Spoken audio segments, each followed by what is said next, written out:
Thank you so much, Dr. Pacifica. Let's give a round of applause. Allow me to recognize the presence of quite a number of you on the protocols already established. The President of the Kenya Leaders Guild, Professor Levi Oponyo from the Dean School of Communication. Of course, Aksha, Ritika is not here, but my friend Mark is around. And all of us, good morning. Engineer Festus Ngeno is my name, as mentioned. And Principal Secretary, State Department of Environment and Climate Change. I'm privileged to be here this morning. We are honored that we've been invited as the State Department responsible for these climate change manenos. I usually ask Dr. Pacifica. Yeah, they are called climate change. I usually refer to them as climate change manenos, and then they are climate change people. So the guys who are working in my Directorate of Environment and Climate Change are climate people, and there are so many, so they can be broken down those stories.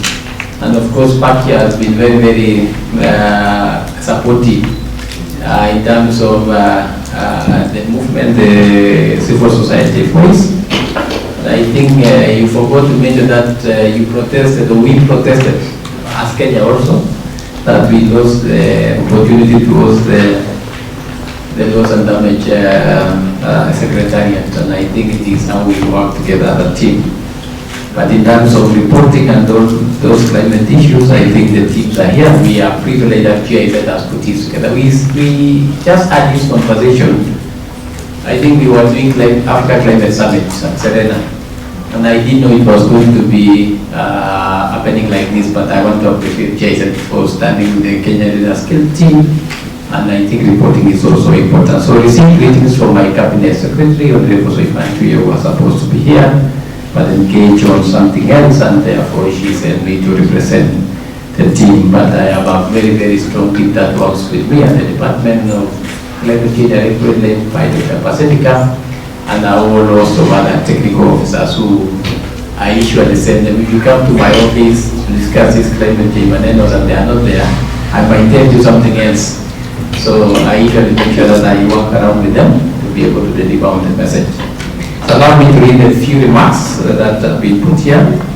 That, ladies and gentlemen, it gives me great pleasure to welcome you to all this important training on climate change reporting.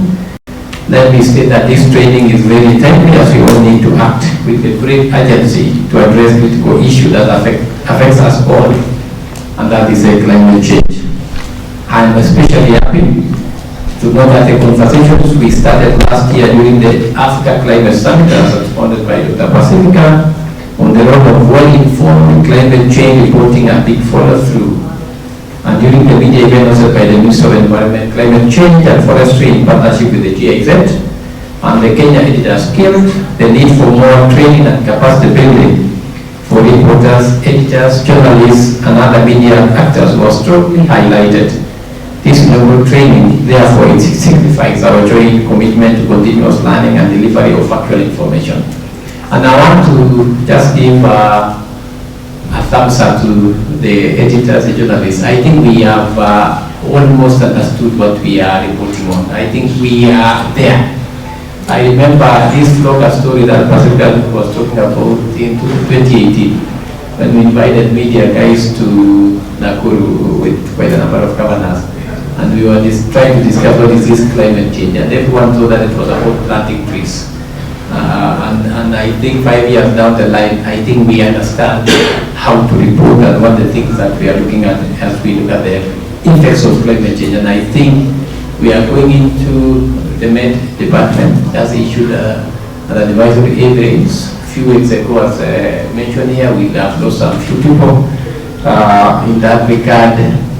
Lines which is not supposed to, because of heavy floods that's coming with no planned infrastructure, and then becomes a problem. But we usually look at it from the climate change perspective, that those are effects of climate change when we have high temperature or above normal. My guys at the Met Department say it's not very rainfall. They call it above normal. So I usually ask them, so what is the normal before it becomes above? So it is important that we understand that we are facing adverse climate change issues. And therefore, the editors, the journalists, and the guys who do the reporting need to understand how then could this be reported properly. In recent years, the impacts of climate change have become increasingly evident, posing significant challenges to the ecosystems, economies, and livelihoods worldwide. And Kenya, with its diverse ecosystems and vulnerable communities, is particularly susceptible to the adverse effects of climate change, and that is why the financing locally led climate action program was developed to really help to build the resilience of the vulnerable communities on this matter. As we navigate in this era of environmental crisis, the role of the media in shaping public opinion, driving policy change, and raising awareness of climate-related issues cannot be overstated. And the media serves as a powerful tool for disseminating information, sparking conversations, and holding stakeholders accountable for their actions in the face of climate change. And climate change reporting plays a significant role in advocating for global action and solutions to combat climate change. In addition, well-trained journalists and editors will highlight success stories, innovative solutions, and policy recommendations in an easy-to-understand language to spur further action. And I think it is you guys who bring this communication to the local people, because you are the guys who know how this will be done to the local NG. And your role as your role on climate change as a fourth estate cannot be overstated. Meaningful reporting on the impacts of climate change can help our communities and businesses in Kenya better understand and prepare for the challenges they face, leading to enhanced resilience and adaptation at the local level. You can also influence public opinion and policy decisions on climate change matters. Ladies and gentlemen, Kenya, like many other countries, has international commitments, reduce greenhouse gas emissions, and mitigate the effects of climate change. The government needs your leadership and partnership to break down these targets into an easy-to-understand language, translate and further disseminate the national and international commitments to align with our national bottom-up transformation agenda. That is better. However, effective climate change reporting requires more than just the ability to convey information. It demands deep understanding of the scientific, social, and political dimensions of climate change, as well as the skills to communicate complex issues in a clear, accurate, and compelling manner. Editors, journalists, and media professionals in Kenya must be equipped with the knowledge and tools necessary to report on climate change effectively, ethically, and responsibly. Therefore, the need for training on climate change reporting in Kenya is clear and present. By investing in the capacity building of editors, journalists, and other media practitioners, we can enhance the quality and impact of climate change reporting, foster public engagement and action, and contribute to a more informed and empowered society in the face of this global challenge. Ladies and gentlemen, proper training ensures that journalists report on climate change is a fact-based and balanced manner, and this is very important to combat misinformation and disinformation and ensure that the public receive accurate and high quality information on climate change issues.